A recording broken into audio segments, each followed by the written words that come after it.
Do another video. Topic is a counter to Omoplata. You know, it's kind of uncommon. Like, I've never seen it taught, but in a role with Muhammad Ali many years ago, like we got in a situation where we caught each other in an Omoplata, right? And we were kind of trapped in a position, and it's something that can be replicated. In fact, like yesterday, I replicated. I hit it against one of my students. So I'm just gonna show it, and maybe it'll work for you. All right. So let's go.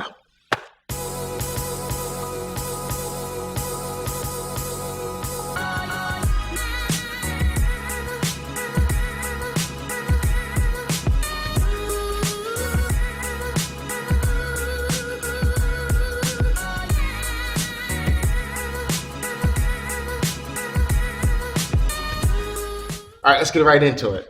So look, Brandon's gonna put me in an Omoplata, and I'm just gonna try to break down like what's gonna like the circumstances that lead to this counter, and then explore like how you can kind of improve the probability of creating those circumstances.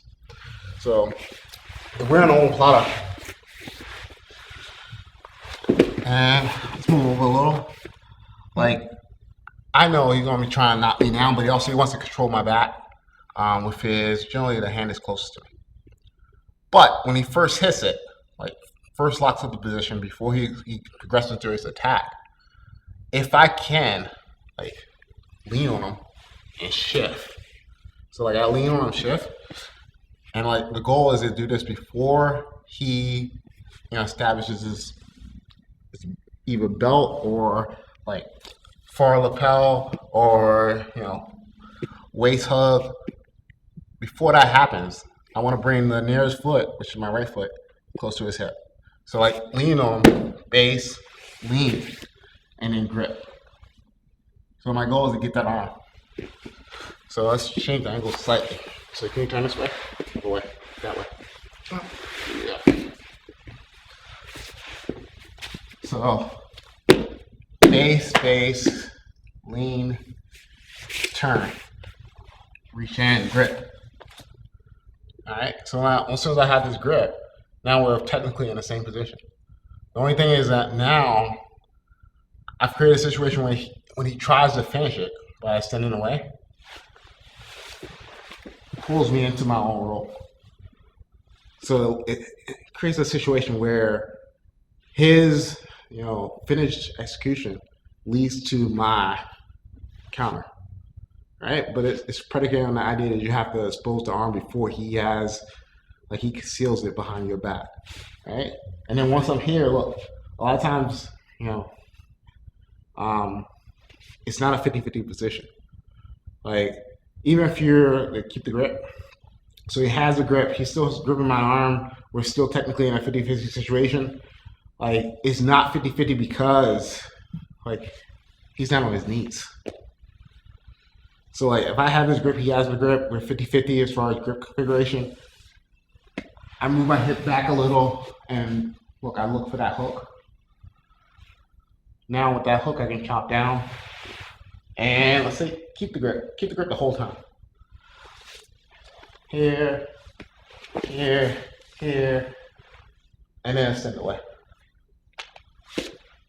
Alright. Now, here's a question. Because like I like to do these like free form.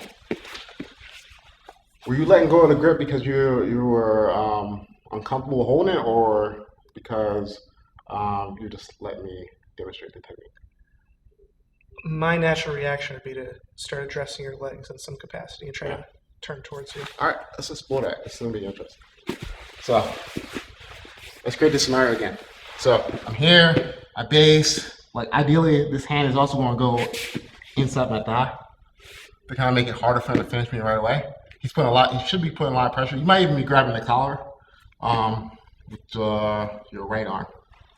So this is a very common gripping configuration for Omoplata because now with this anchor grip, he has control of my shoulder, so it's harder for me to move.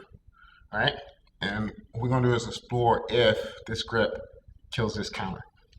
So base, press, rotate, crowd, reach in, get the grip.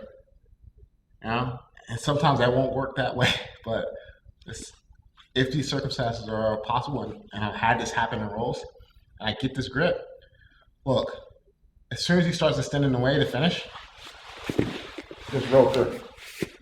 All right? And now you say, what your response is to grab the legs. Start going this way. Okay. So he grabs the legs. So you abandon the omoplata grip. I'm in omoplata.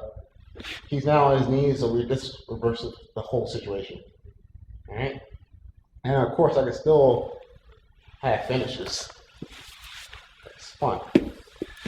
That makes sense. Mm-hmm. All right. Hopefully, it makes sense to you. Like, this is not, traditional instructional. Like, I'm not gonna show you step 1, step 2, step 3. I just want to show you a possibility. Something you can explore. Something to think about, because it does happen as far as the circumstances. That arm is sometimes exposed in the threat of the transition to the omoplata. And if you're aware of the possibility of this counter, and you start looking for that arm when it's accessible, then you can make people say, "Oh man," you can give them that experience where they say, and they feel like they messed up because they're like, "Man, I almost had them, and then boom, I'm caught." It's a wonderful experience to give. All right, so have fun with that, and like, share, comment, all that fun stuff, and boom. Next Friday, I'll put something else on.